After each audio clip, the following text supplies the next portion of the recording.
Hello, नमस्कार। स्वागत है आप सबका हमारे यूट्यूब चैनल DCI 9920 पर। आज अपन क्लास 10th का जो 7वां चैप्टर है जीव जनन कैसे करते हैं उसके अपन ऑब्जेक्टिव, रिक्त स्थान और लघुरात्मक क्वेश्चंस करने वाले हैं। और ये चैप्टर है टोटल मिला के 7 नंबर का, और इसमें से टोटल मिला के आएंगे आपके 5 क्वेश्चन। टोटल मिला के कितने क्वेश्चन आएंगे? 5 क्वेश्चन आएंगे। एक तो आएगा वस्तुनिष्ठ ऑब्जेक्टिव क्वेश्चन, एक आएगा लघुरात्मक क्वेश्चन और एक आएगा रिक्त स्थान, और 2 क्वेश्चन आएंगे लघुरात्मक। तो इसमें लघुरात्मक क्वेश्चन लेके आए हूँ एक तो में, और अति लघुरात्मक और रिक्त स्थान वाले क्वेश्चन लेके आए हूँ। मतलब अगर आपने जो मैंने पढ़ाया है ये कंप्लीट अगर आपने कर लिया है तो आपका एक भी नंबर बाहर नहीं जाएगा। तो देखें आप, पहला क्वेश्चन है पुनरुद्भवन द्वारा जनन किसमें होता है? तो पुनरुद्भवन द्वारा जनन प्लेनेरिया में होता है।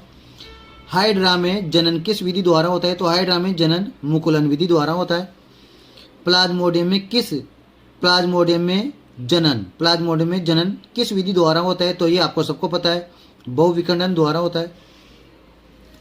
परागकोश में होते हैं, तो परागकोश में क्या होते हैं? परागकण होते हैं। निम्न में से मादा जनन तंत्र का अंग नहीं है, तो मादा जनन अंग का तंत्र कौन नहीं है? अंडाशय भी है, गर्भाशय भी है, डिम्बवाहिनी मतलब अंडवाहिनी भी है, शुक्रवाहिका नहीं है। शुक्रवाहिका नर में पाई जाती है। नेक्स्ट क्वेश्चन है पादपों में फल का निर्माण करता है, तो पादपों में फल का निर्माण किसके द्वारा होता है? अंडाशय के द्वारा होता है। और वे फल जिनका निर्माण अंडाशय के द्वारा होता है उन्हें क्या कहते हैं? सत्य फल कहते हैं।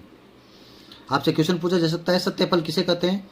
तो वे फल जिनका निर्माण अंडाशय के द्वारा होता है उन्हें क्या कहते हैं? सत्य फल कहते हैं। और जिन फलों का निर्माण अंडाशय के द्वारा नहीं होता है उन्हें असत्य फल कहा जाता है। राइजोपस में जनन की विधि है। राइजोपस में जनन किस विधि के द्वारा होता है? तो बीजाणु समासन के द्वारा होता है। पत्तियों द्वारा जनन होता है, तो पत्तियों के द्वारा जनन किसमें होता है? ब्रायोफिल्स में होता है। इसकी पत्तियां क्या करती है? जनन करती है। पत्तियों में छोटी छोटी गांठें होती है, और जब वो गांठें नमी के संपर्क में आती है तो एक पौधे का रूप ले लेती है। स्पाइरोगायरा शैवाल में जनन किस विधि द्वारा होता है? तो स्पाइरोगायरा में जो जनन होता है वह विखंडन विधि के द्वारा होता है। नेक्स्ट क्वेश्चन है मानव में निषेचन स्थल है, तो मानव में निषेचन स्थल, निषेचन का क्या मतलब है? जहां पर अंडाणु और शुक्राणु मिलते हैं। तो वो कौन सा स्थान है जहां अंडाणु और शुक्राणु का मिलन होता है? तो है फेलोपियन ट्यूब, या फिर इसको आप बोल सकते हो अंडवाहिनी। अंडवाहिनी में क्या होता है? अंडाणु और शुक्राणु का मिलन होता है, जिसे अपन क्या कहते हैं? निषेचन स्थल कहते हैं। नेक्स्ट क्वेश्चन है रिक्त स्थान वाले, कालाजार का रोग कारक। जो कालाजार नामक रोग होता है उसका रोग कारक कौन है? तो उसका रोग कारक है लेशमानिया। अब देखो लेशमानिया में जनन किस विधि द्वारा होता है? तो द्विविखंडन विधि द्वारा होता है। इसको ऑब्जेक्टिव में भी पूछ सकता है और रिक्त स्थान में भी पूछ सकता है। ईस्ट में जनन किस विधि द्वारा होता है? तो बहुविखंडन द्वारा होता है। एक तो प्लाज्मोडियम में और एक ईस्ट में बहुविखंडन द्वारा क्या होता है? जनन होता है। फिर नेक्स्ट क्वेश्चन है नर हार्मोन। नेक्स्ट क्वेश्चन क्या है? नर हार्मोन होता है, तो नर हार्मोन कौन सा होता है? टेस्टोस्टेरोन हार्मोन होता है। कौन सा होता है? Testosterone hormone. जबकि जो मादा हार्मोन होता है वो होता है एस्ट्रोजन। एक तो होता है एस्ट्रोजन और एक होता है प्रोजेस्ट्रोन। जे भी आएगा, ये दोनों ही नर में पाए जाते हैं। नेक्स्ट क्वेश्चन है डीएनए का पूरा नाम। तो डीएनए का पूरा नाम क्या है? डीऑक्सी राइबोज न्यूक्लिक अम्ल है। यहाँ पर आपसे आरएनए का पूरा नाम भी पूछा जा सकता है, तो राइबोज न्यूक्लिक अम्ल, ये राइबोज न्यूक्लिक अम्ल आरएनए का पूरा नाम है। 2 एककोशिकीय जीवों के नाम लिखिए। तो 2 एककोशिकीय जीव कौन कौन से? अभी आगे अति लघुरात्मक क्वेश्चन। तो अमीबा और पैरामीशियम में, यहाँ यूग्लिना भी जोड़ सकते हो आप, अन्य भी बहुत सारे हैं। फिर नेक्स्ट क्वेश्चन है मादा हार्मोन का नाम लिखिए। तो मादा हार्मोन एक तो एस्ट्रोजन है और एक में यहाँ लिखा प्रोजेस्ट्रॉन। क्या नाम है? प्रोजेस्ट्रॉन। ये दोनों क्या है? मादा हार्मोन है। अब देखो नेक्स्ट क्वेश्चन है भ्रूण किसे कहते हैं? तो देखो भ्रूण किसे कहते हैं, देखो मैंने यहाँ भी बताया था आपको, जो अंडवाहिनी होती है, अंडवाहिनी, इस अंडवाहिनी में अंडाणु प्लस शुक्राणु इन दोनों का मिलन होता है और यहाँ पर निषेचन होता है। क्या होता है? निषेचन। फिर निषेचन के पश्चात जो अंडा होता है ना, वो विभाजित होकर कोशिकाओं की गोल संरचना का निर्माण करता है। देखो, अंडवाहिनी में तो अंडाणु और शुक्राणु का मिलन होगा और मिलन होने के पश्चात में ये दोनों अंडाणु क्या हो जाएगा? निषेचित हो जाएगा। फिर ये निषेचित जो अंडाणु है वो निषेचित अंडाणु विभाजित होकर गोल गोल कोशिकाओं गोल संरचना का निर्माण करता है कोशिकाओं के द्वारा, जिसे अपन क्या कहते हैं?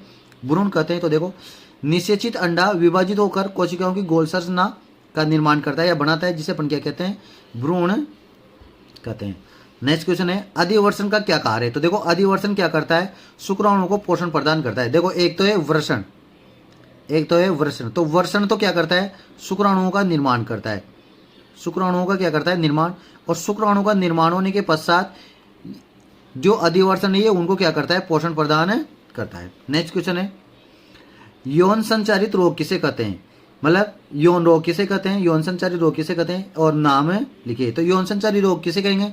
ऐसे रोग जो लैंगिक संपर्क में आने से क्या होते हैं? फैलते हैं या होते हैं, उन्हें क्या कहते हैं? अपन यौन संचारी रोग कहते हैं। तो ऐसे रोग जो लैंगिक संपर्क में आने से क्या होते हैं?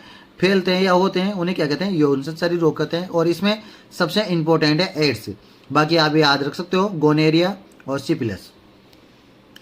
नेक्स्ट क्वेश्चन है, एक लिंगी और उभयलिंगी पुष्प को उदाहरण सहित समझाइए। एक लिंगी और उभयलिंगी पुष्प को उदाहरण सहित समझाना है आपको। तो देखो, एक लिंगी का मतलब, अब देखो, पुष्प में जो लिंग होते हैं वो इस प्रकार से होते हैं। पुष्प में जो नर युग्मक जो नर होता है वो होता है, उसको बोलते हैं अपन पुंकेसर। नर जननांग को तो पुंकेसर बोलते हैं और मादा जननांग को बोलते हैं स्त्री केसर। यहाँ पर समझे आप इस प्रकार से। देखो, पुष्प में जो नरभाग होता है वो तो होता है पुंकेसर, और जो मादा भाग होता है वो मादा भाग होता है स्त्री केसर। ठीक है। अब देखो, यहां बात की है एक लिंगी की और एक बात की है उभयलिंगी की। दो क्वेश्चन पूछे हैं आपसे, एक लिंगी और उभयलिंगी। तो वे पुष्प जिनमें या तो पुंकेसर या स्त्री केसर दोनों में से एक पाया जाता है, तो उसे क्या कहेंगे? एक लिंगी। लेकिन वे पुष्प जिनमें स्त्री केसर भी होता है और पुंकेसर भी होता है, उसे अपन क्या कहेंगे? उभयलिंगी कहेंगे। क्या कहेंगे? उभयलिंगी। तो देखो, यहाँ एक लिंगी पुष्प, जब पुष्प में पुंकेसर या स्त्री केसर में से एक ही अंग या एक ही जननांग उपस्थित होता है, तो उसे अपन क्या कहते हैं? एक लिंगी पुष्प कहते हैं। क्या कहते हैं? एक लिंगी पुष्प। जैसे पपीता और तरबूज, तो पपीता और तरबूज में या तो पुंकेसर पाया जाएगा या स्त्री केसर ही पाया जाएगा, तो इन्हें क्या कहेंगे? एक लिंगी पुष्प कहेंगे। और इनमें जो परागण की क्रिया होती है ना, वो पर परागण की क्रिया होती है। सॉरी, क्या होती है? पर परागण कौन सी क्रिया के द्वारा होता है? इसमें परागण पर परागण क्रिया के द्वारा होता है। फिर देखो, उभयलिंगी पुष्प, जब पुष्प में पुंकेसर और स्त्री केसर दोनों जननांग उपस्थित होते हैं, तो उन्हें क्या कहते हैं? उभयलिंगी पुष्प कहते हैं। और उभयलिंगी भी कह सकते हैं और आप इसको द्विलिंगी भी कह सकते हैं। आप वहाँ पे पेपर में द्विलिंगी शब्द भी काम में लिया जा सकता है, तो द्विलिंगी भी कह सकते हैं। और इसके उदाहरण हैं गुड़हल और एक सरसों का फूल। गुड़हल और सरसों का फूल, और इनमें जो परागण की क्रिया होती है वो 100 परागण द्वारा होती है। 100 परागण। अब जरूरी नहीं है 100 परागण द्वारा हो, पर परागण भी हो सकता है इसमें, लेकिन 100 परागण की क्रिया इसमें हो सकती है। इसमें 100 परागण की क्रिया किसी भी कंडीशन में नहीं हो सकती। इसमें 100 परागण और पर परागण दोनों क्रियाओं के द्वारा क्या हो सकता है? परागण हो सकता है। नेक्स्ट क्वेश्चन देखें, 100 परागण और पर परागण में क्या अंतर है? तो देखो, 100 परागण किसे कहते हैं? जब परागकणों का स्थानांतरण उसी पुष्प की वर्तिकाग्र तक होता है। मतलब जो परागकण होते हैं वो परागकण का स्थानांतरण उसी पुष्प की वर्तिकाग्र तक होता है, तो उसे क्या कहते हैं? 100 परागण कहता है। क्यों? क्योंकि स्त्री केसर और पुंकेसर दोनों, मतलब मैंने बताया ना आपको, उभयलिंगी जो पुष्प होते हैं उनमें 100 परागण होता है, क्योंकि इसमें स्त्री केसर और पुंकेसर दोनों ही हैं। तो फिर जो परागकण होते हैं, परागकण का मतलब यहाँ पे जिस प्रकार से हैं नर में क्या होते हैं? शुक्राणु होते हैं, उसी प्रकार से पुष्प में क्या पाए जाते हैं? परागकण पाए जाते हैं। और ये परागकण कहाँ तक पहुँचाए जाते हैं? अंडाशय तक पहुँचाए जाते हैं। और अंडाशय किसके द्वारा पहुँचता है? वर्तिकाग्र के द्वारा। तो वर्तिकाग्र से होकर जाता है। तो परागकणों का स्थानांतरण उसी पुष्प की वर्तिकाग्र पर होता है, तो उसे क्या कहेंगे? 100 परागण कहेंगे। और अगर परागकण का स्थानांतरण एक पुष्प से दूसरे पुष्प की वर्तिकाग्र पर होता है तो उसे क्या कहेंगे? परपरागण कहेंगे। देखो नेक्स्ट क्वेश्चन है प्लेसेंटा, मोस्ट इंपोर्टेंट क्वेश्चन है ये। प्लेसेंटा या अपरा किसे कहते हैं? देखो प्लेसेंटा या अपरा है ना, जो मादा और जो माँ है, माँ और शिशु, एक तो माँ के गर्भा से और शिशु की नाभि के बीच में एक नाल होती है। ये नाल इस प्रकार से जुड़ी होती है नाभि और इससे, इस नाल को क्या कहते हैं अपन? प्लेसेंटा कहते हैं। क्या कहते हैं? प्लेसेंटा या अपरा कहा जाता है। क्या कहा जाता है? प्लेसेंटा या अपरा, जिसके द्वारा ये शिशु सभी जो भी कार्य हैं वो सारे कार्य इस प्लेसेंटा के माध्यम से करता है। जैसे पोषण करना, उत्सर्जन करना, शोषण, सारी की सारी क्रिया किसके द्वारा ली जाती है? इस प्लेसेंटा के द्वारा की जाती है। तो जो शिशु होता है वो शिशु भोजन भी प्राप्त किसके द्वारा करता है? प्लेसेंटा के द्वारा या अपरा के द्वारा। उत्सर्जन का कार्य, जो अपशिष्ट पदार्थ होते हैं, भोजन करेगा तो अपशिष्ट पदार्थ होगा ना, तो अपशिष्ट पदार्थ का उत्सर्जन भी किसके द्वारा करेगा? इसके प्लेसेंटा के द्वारा।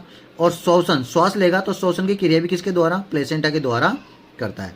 आपने देखा होगा जब बच्चा पैदा होता है तो उसकी नाभि में एक चिमटा टाइप लगा होता है, तो वो चिमटा टाइप उसको पैदा होने के बाद में यहाँ नाभि से इस अपरा को काट कर चिमटा लगा दिया जाता है।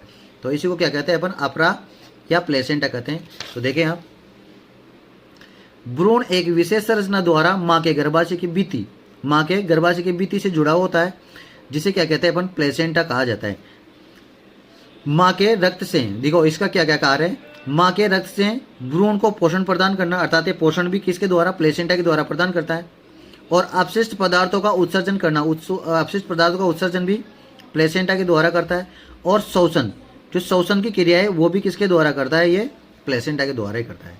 अब नेक्स्ट क्वेश्चन है, क्या होता है जब अंडे का निषेचन नहीं होता है? क्या होता है जब अंडे का निषेचन नहीं होता है? मैंने आपको ऊपर बताया था, अभी बताया था आपको। यहाँ पे देखो, मान लो ये फेलोपियन ट्यूब है, और यहाँ पर क्या है? ये अंडाशय है। इस अंडाशय से हर महीने एक अंडा रिलीज होता है। अंडाशय 2 होते हैं, इस अंडाशय से हर महीने एक अंडा क्या होता है? रिलीज होता है। और ये मान लो ये क्या है? मादा की योनि है। यहाँ से इधर से शुक्राणु आते हैं। क्या आते हैं? शुक्राणु आते हैं। और ये शुक्राणु इस फेलोपियन ट्यूब में आकर इस अंडाशय से मिलते हैं और एक शुक्राणु इसके अंदर प्रवेश कर जाता है, फिर इसके चारों तरफ कठोर दीवार बन जाती है। अगर ऐसा हो जाता है, अंडाणु इससे मिल जाए, शुक्राणु इससे मिल जाता है, तो इसका क्या हो गया? निषेचन हो गया। इसका क्या हो गया? निषेचन। और निषेचन के पश्चात इसकी कोशिकाएं विभाजित होकर किसका निर्माण कर लेगी? भ्रूण का निर्माण कर लेगी। और 9 महीने के बाद में जो बच्चा पैदा या शिशु पैदा हो जाएगा, तब तो कोई दिक्कत ही नहीं। लेकिन मान लो हर महीने तो बच्चे पैदा नहीं हो सकते, तो फिर ये जो अंडा है वो तो हर महीने क्या होगा? रिलीज होगा। 1 महीने इससे होगा तो 1 महीने इधर वाले से होगा। 2 अंडा से होते हैं, तो हर महीने तो अंडा रिलीज होगा। तो अंडा हर महीने तो बच्चा पैदा नहीं हो सकता, तो फिर उस अंडे का क्या होता है? तो देखो, जब ये अंडाणु शुक्राणु से नहीं मिल पाता है, अर्थात जब ये निषेचित नहीं होता है, तो ये सड़ने लगता है। क्या करने लगता है? सड़ने लगता है। और सड़कर गर्भाशय की दीवारों से चिपक जाता है। और वो गर्भाशय की दीवारें रक्त के माध्यम से, किसके माध्यम से? रक्त के माध्यम से योनि मार्ग से बाहर निकलती। ये रक्त, ये जो अंडाणु जो सड़ा हुआ अंडाणु है, वो अंडाणु किसके? गर्भ की जो दीवारें हैं उसके द्वारा रक्त के माध्यम से क्या निकलती है? बाहर निकलती है। इसे अपन क्या कहते हैं? रक्त स्त्राव कहते हैं, या फिर इसको रजोधर्म कहते हैं, या फिर इसको यमसी कहते हैं। देखिए आप यहाँ, तो क्या होता है जब अंडे का निषेचन नहीं होता? तो अंडे का निषेचन नहीं होता तो क्या होता है? मैंने आपको बता दिया कि जो वो अंडा होता है वह गर्भाशय की दीवारों के द्वारा टूट कर रक्त के द्वारा योनि मार्ग से क्या हो जाता है? बाहर निकल जाता है, जिसे अपन क्या कहते हैं? रक्त स्त्राव या यमसी या फिर रजोधर्म कहते हैं। तो देखो, ऋतु स्त्राव या रजोधर्म किसे कहते हैं? देखो, यदि अंडवाहिनी में निषेचन की क्रिया नहीं होती, अर्थात अंडा क्या होगा? अंडा जो निकला है वह किससे? शुक्राणु से नहीं मिलेगा, तो फिर निषेचित नहीं होगा। निषेचित नहीं होगा तो गर्भाशय की आंतरिक मोटी परत रक्त वाहिनियों के साथ टूटकर रक्त स्त्राव के रूप में क्या होती है? बाहर निकलती है। मतलब वह अंडाणु, जो सड़ा हुआ अंडाणु है वो क्या निकलता है, बाहर निकलता है रक्त के माध्यम से, जिसे अपन क्या कहते हैं, ऋतुस्राव कहते हैं, जो लगभग 2 से 8 दिन का होता है, 2 से 8 दिन या 4 दिन का होता है। आगे देखें आप,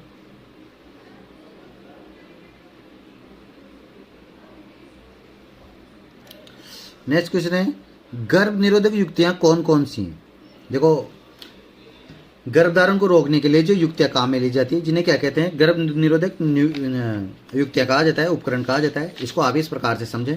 देखो, एक तो होती है वेजेक्टोमी, वेजेक्टोमी, और एक होती है ट्यूबेकोटोमी, ट्यूबेकोटोमी, और एक होती है कॉपर टी। इनके नाम सुना होगा आपको। फिर वो कॉन्डम वगैरह, उनका तो नाम सुन ही रखा होगा आपने। एक होती है मालाडी, ये इस प्रकार की गोलियां होती है। एक होता है कॉन्डम, ये सब नाम सुन रखे होंगे आपने। अब देखें आप, ये सब क्या है, युक्तियां हैं गर्भ निरोधक को, गर्भधारण को रोकने के लिए। किसकी युक्तियां हैं ये, गर्भधारण को रोकने के लिए, जिसमें से ये दोनों युक्तियां स्थायी युक्तियां हैं। ये दोनों युक्तियां क्या है, स्थायी युक्तियां हैं। देखो, वेजेक्टोमी में क्या होता है, पुरुष में क्या होती है, शुक्रवाहिनी होती है। क्या होती है, शुक्रवाहिनी होती है, जो शुक्राणुओं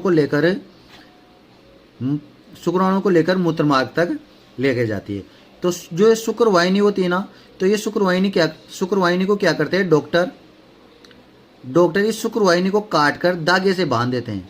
किससे बांध देते हैं, धागे से बांध देते हैं। और धागे से बांधने की क्रिया को अपन क्या कहते हैं, वेजेक्टोमी कहते हैं, या फिर आपकी भाषा में कहें तो पुरुष नसबंदी कहते हैं। पुरुष नसबंदी क्या कहते हैं, पुरुष नसबंदी कहा जाता है। समझ में आ गई बात। वेजेक्टोमी किसे कहते हैं, वेजेक्टोमी की क्रिया किसमें होती है, पहली बात तो पुरुष में होती है। पुरुष में किस प्रकार से होती है, ऑपरेशन के द्वारा शुक्रवाहिनी को काट कर किससे बांध दिया जाता है, धागे से बांध दिया जाता है, जिसे अपन पुरुष नसबंदी या वेजेक्टोमी कहते हैं। फिर ट्यूबेकोटोमी क्या होती है, ट्यूबेकोटोमी का मतलब है ट्यूब का मतलब है अंडवाहिनी।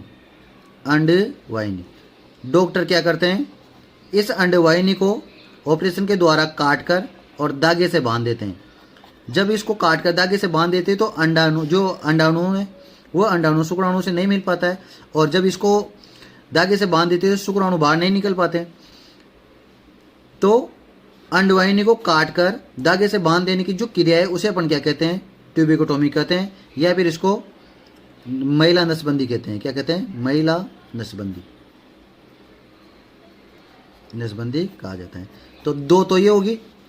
अब वहाँ पे आपसे इस प्रकार से पूछा जा सकता है कि गर्भधारण को रोकने की स्थायी युक्तियाँ, क्या पूछ ले आपसे, स्थायी युक्तियाँ पूछ ले। तो स्थायी युक्तियाँ कौन कौन सी है, वेजेक्टोमी है, वेजेक्टोमी, और दूसरी है ट्यूबेकोटोमी, ये याद रखना है आपको, ये दोनों बातें। अब देखो, तीसरी है कॉपर टी। इसको मादा की योनि में क्या किया जाता है, स्थापित किया जाता है। और मालाडी, ये छोटी छोटी गोलियां होती है। और एक होना, देखें आप,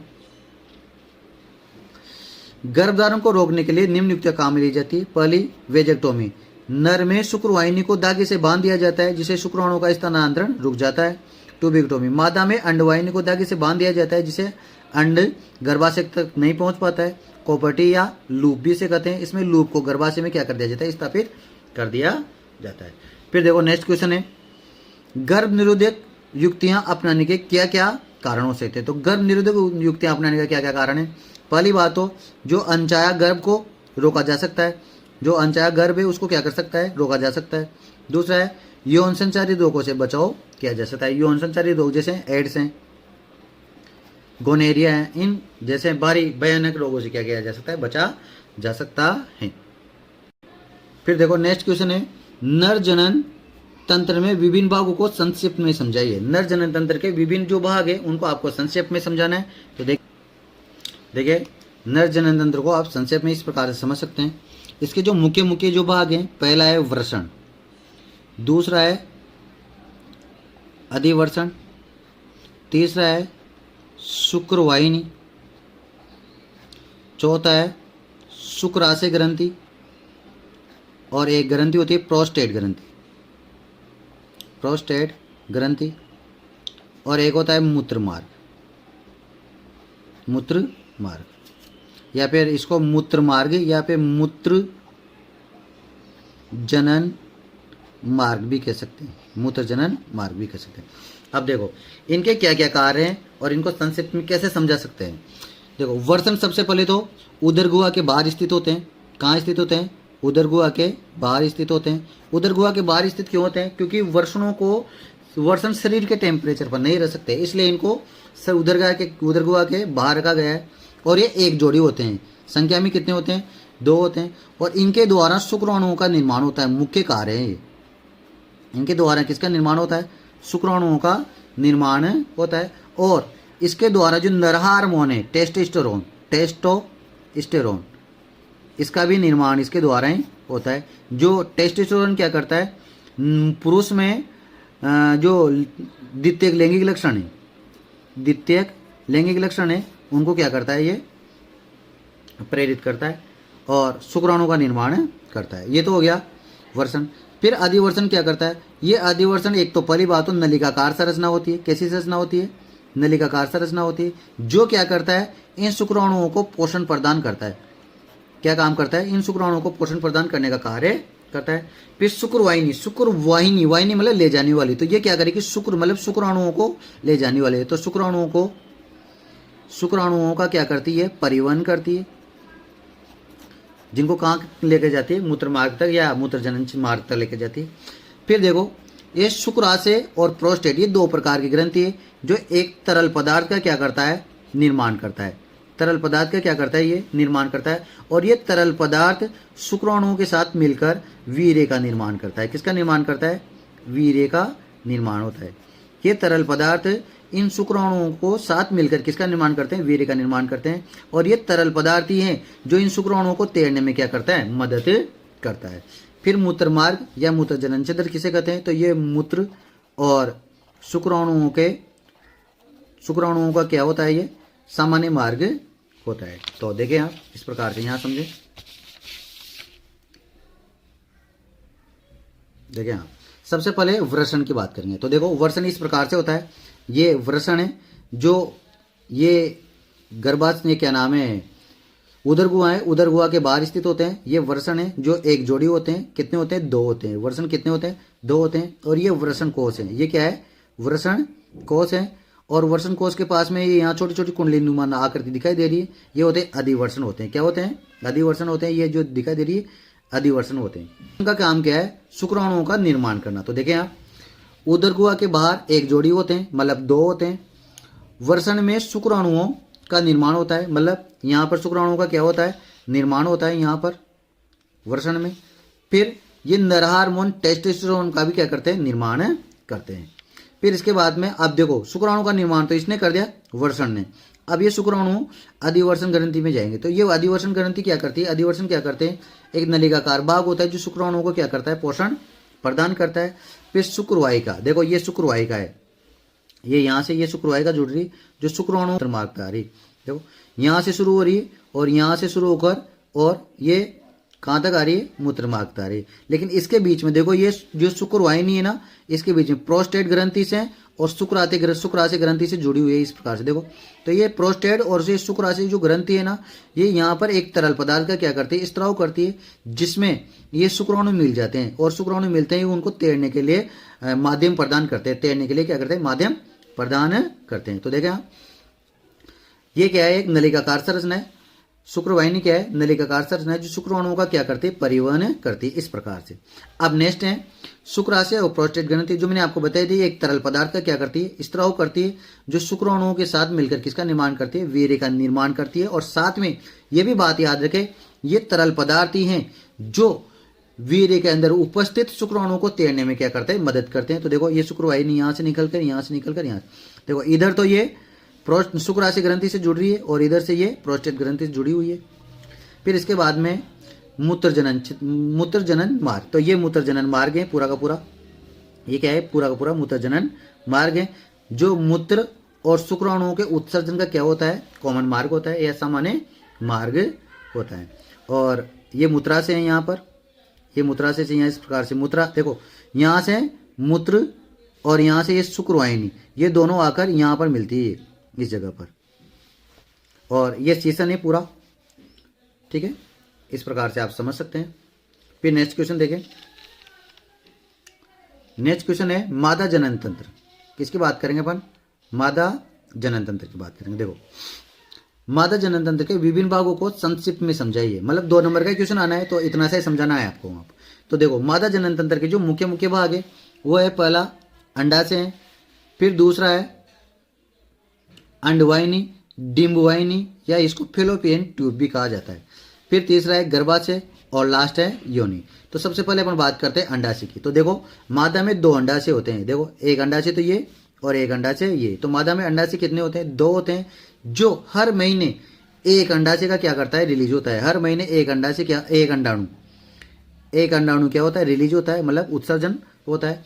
अगर एक महीने इससे हुआ है तो अगले महीने इससे होगा और फिर अगले महीने इसके द्वारा होगा। तो देखो, अंडाशय मुख्य मादा जनन ग्रंथि जो उदर गुहा में एक जोड़ी होते हैं। तो कितने जोड़े होते हैं? एक जोड़ी होते हैं, मतलब 2 होते हैं। और इसका मुख्य कार्य क्या है? मादा युग्मक का निर्माण करना। किसका निर्माण करना? मादा युग्मक। मादा युग्मक क्या है? मादा युग्मक और कुछ भी नहीं है, अंडाणु ही है।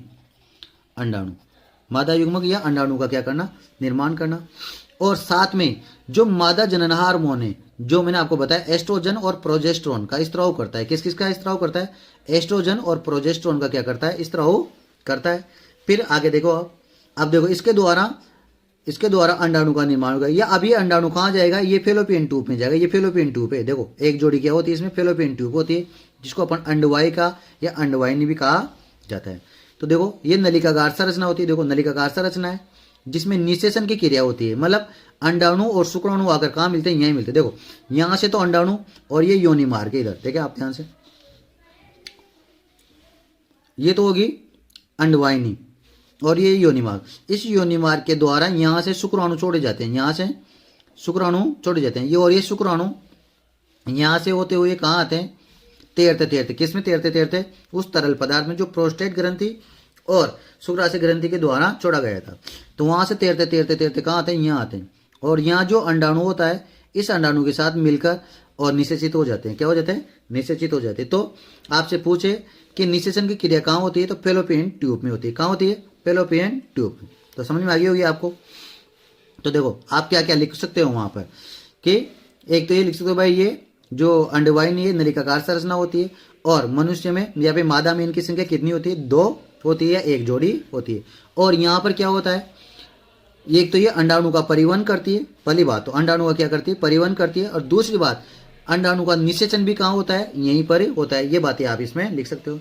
फिर जब अंडाणु का निषेचन हो जाएगा तो निषेचन के पश्चात वह अंडाणु कहाँ जाएगा? यहाँ से गर्भाशय में स्थापित होगा। तो देखो, गर्भाशय क्या होता है? लचीला होता है और थैलीनुमा होता है। किसके जैसा होता है? लचीला होता है और थैलीनुमा अंग है, जिसमें भ्रूण का क्या होता है? संपूर्ण विकास होता है। मतलब 9 महीने तक भ्रूण का विकास कहाँ होता है? गर्भाशय में होता है। जब यहाँ से अंडाणु क्या हो जाता है? निषेचित होता है। तो निषेचन के पश्चात ये यहाँ से कहाँ आ जाता है? गर्भाशय में आता है। और गर्भाशय में ही ये अंडाणु, ये निषेचित अंडा अपनी कोशिकाओं को विभाजित करके किसका निर्माण करता है? भ्रूण का निर्माण करता है। फिर योनि। योनि क्या है? योनि एक तो पहली बात तो बाहर खुलती है और इस पर मैथुन क्रिया भी होती है और शुक्राणु भी क्या करते हैं? प्रवेश करते हैं। और जो प्रसव की क्रिया होती है, प्रसव या डिलीवरी जिनता कहा जाए, प्रसव की जो क्रिया होती है वो प्रसव की क्रिया भी कहाँ होती है? योनि मार्ग से ही होती है। और इस प्रकार से आपका मादा जनन तंत्र भी क्या होता है? कंप्लीट होता है। अब आगे देखें नेक्स्ट क्वेश्चन। नेक्स्ट क्वेश्चन है कायिक प्रवर्धन किसे कहते हैं, या फिर कुछ पौधों को उगाने में कायिक प्रवर्धन का उपयोग क्यों किया जाता है। तो देखो, कायिक प्रवर्धन का उपयोग करने का मतलब है कलम लगाना। कायिक प्रवर्धन का मतलब है कायिक का मतलब होता है शरीर। कायिक का मतलब क्या होता है? शरीर या बॉडी। और प्रवर्धन का मतलब उगाना। तो किसी पौधे के एक भाग को, किसी भाग को तोड़कर या काट कर लगाना क्या कहलाता है? कायिक प्रवर्धन कहलाता है। इसके लगाने का मुख्य कारण क्या है? जब अपन कलम लगाकर पौधा को बड़ा करते हैं तो उसमें पुष्प और फल क्या आते हैं? कम समय में लगने लग जाते हैं। इस वजह से कलम लगाकर उपयोग की जाती है। और यह विधि केला, संतरा, गुलाब जैसे पौधों में उपयोग में ली जाती है, क्योंकि ये जो बीज उत्पन्न करने की क्षमता क्या है, वो क्या कर चुके हैं? खो चुके हैं। और इसमें आनुवांशिक रूप से जनक पौधे के क्या होता है? समान होता है। जब कायिक प्रवर्धन के द्वारा अपन पौधे को उत्पन्न करते हैं, पौधा लगाते हैं, तो उसमें जनक पौधे के समान ही क्या होते हैं? आनुवांशिक गुण होते हैं। फिर नेक्स्ट क्वेश्चन है और लास्ट क्वेश्चन है ये, लैंगिक जनन और अलैंगिक जनन में क्या अंतर है। तो देखो, अलैंगिक जनन होता है ना, उसमें एक ही प्राणी क्या लेता है, भाग लेता है, जबकि इसमें दो प्राणी भाग लेते हैं, नर और मादा, दो प्राणी भाग लेते हैं। युग्मकों का निर्माण नहीं होता है अलैंगिक जनन में, जिसमें इसमें लैंगिक जनन में युग्मकों का क्या होता है, निर्माण होता है। और जैसे युग्मक कौन कौन से हैं, अंडाणु और शुक्राणु, इनका क्या होता है, इसमें निर्माण होता है।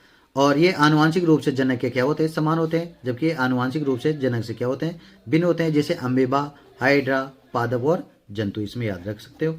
इस प्रकार से आपका ये जो पहला चैप्टर है ये कंप्लीट पहला क्या चैप्टर है, चैप्टर नंबर, इस प्रकार से आपका 7वां चैप्टर क्या होता है, पूरा कंप्लीट होता है, जीव जनन कैसे करते हैं ये वाला। अगर आपको चैप्टर समझ में आया तो वीडियो को लाइक एंड शेयर जरूर करें और चैनल को सब्सक्राइब जरूर करें। नेक्स्ट जो इसका चैप्टर है अगला वाला, उसको मैं कल अपलोड कर दूंगा। धन्यवाद।